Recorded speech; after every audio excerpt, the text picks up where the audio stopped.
Surat crime બ્રાન્ચની ઇકોસેલની ટીમે આધાર કાર્ડમાં ખોટો એડ્રેસ બદલી નકલી ફોર્મ ઊભી કરી ટેક્સટાઇલ વેપારીઓ સાથે કરોડોની છેતરપિંડી કરનાર ટોળકીના વધુ એક ફરાર આરોપીને ઝડપી પાડવામાં આવ્યો છે. આરોપીને તામિલનાડુથી ઝડપી સુરત લાવવામાં આવ્યો છે.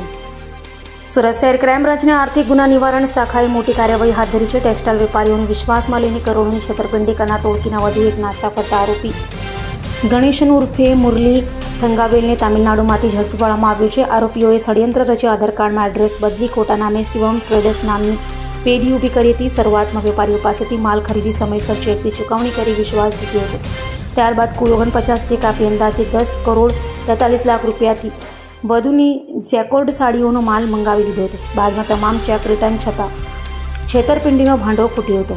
આ મામલે સચિન પોલીસ સ્ટેશનમાં ગુનો નોંધાયા બાદ ક્રાઇમ બ્રાન્ચે તપાસ હાથ ધરી હાલ ઝડપાયેલા આરોપીને કોર્ટમાં રજૂ કરી રિમાન્ડ મેળવવામાં આવ્યા છે અને સમગ્ર ગેંગના અન્ય સભ્યોની શોધખોળ સાથે વધુ તપાસ ચાલી રહી છે. આરોપીની ધરપકડ તારીખ 9/3/2026ના રોજ ઇકોસેલ ખાતે એફઆઈઆર નોંધવામાં આવેલ. આ એફઆઈઆરની વિગત એવી છે કે ફરિયાદીશ્રીને તમિલનાડુના વેપારીએ પોતે સોશિયલ મીડિયાથી કોન્ટેક્ટ કરી અને તમિલનાડુમાં પોતાનો બહુ જ મોટો વ્યાપાર છે એ રીતનો વિશ્વાસ આપી અને ફરિયાદી સાથે વાતચીત કરી અને ત્યાંથી કુલ 10 કરોડનો માલ પોતે આરોપીઓએ મંગાવી લીધેલો. ત્યારબાદ એમણે એડવાન્સ પેટે એના 2 કરોડના ચેક આપેલા હતા અને આ માલ મળી ગયા બાદ તમામ ચેક જે છે એ ચેક બાઉન્સ થઈ ગયેલ અને ત્યારબાદ ફરિયાદીને જાણવા મળેલ કે એમની સાથે પણ આ એક વિશ્વાસઘાત થઈ ગયો છે.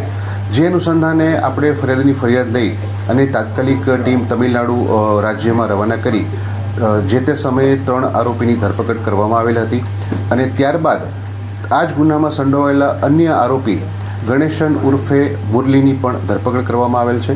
આ આરોપી જે છે એ પોતે અન્ય આરોપીઓ સાથે એક મેનેજર તરીકે કામ કરી અને સમગ્ર વ્યવસાયનું પોતે સંચાલન કરતો હતો અને જે માલ આવે છે એ માલ કોને આપવાનો તેમજ કયા પૈસા કયા એકાઉન્ટમાં ટ્રાન્સફર કરવા વગેરે તમામ બાબતની કાર્યવાહી હાલનો આરોપી કરતો હતો. આ આરોપીની ધરપકડ કરી છે અને હાલ આરોપી રિમાન્ડ ઉપર છે. સાહેબ, બોગસ પેઢી બનાવવા માટે કઈ રીતના આ લોકોએ ષડયંત્ર રચ્યું હતું? આ પેઢી બનાવવા માટે ગણેશ જે મુરલી જે છે એણે રમેશ સાંગાદેવન કરીને એની સાથે જે કામ કરતો હતો એ વ્યક્તિને ગણેશ મુરલીએ પોતાના વતનમાં લઈ જઈ ત્યાંનો એક ભાડા કરાર બનાવડાવ્યો. ભાડા કરારના આધારે એ રમેશના આધાર કાર્ડમાં પોતે નામમાં અને એડ્રેસમાં ફેરફાર કરાવી અને એ આધાર કાર્ડના આધારે નવો જીએસટી રજિસ્ટ્રેશન કરાવી અને પેઢી ઊભી કરેલી હતી.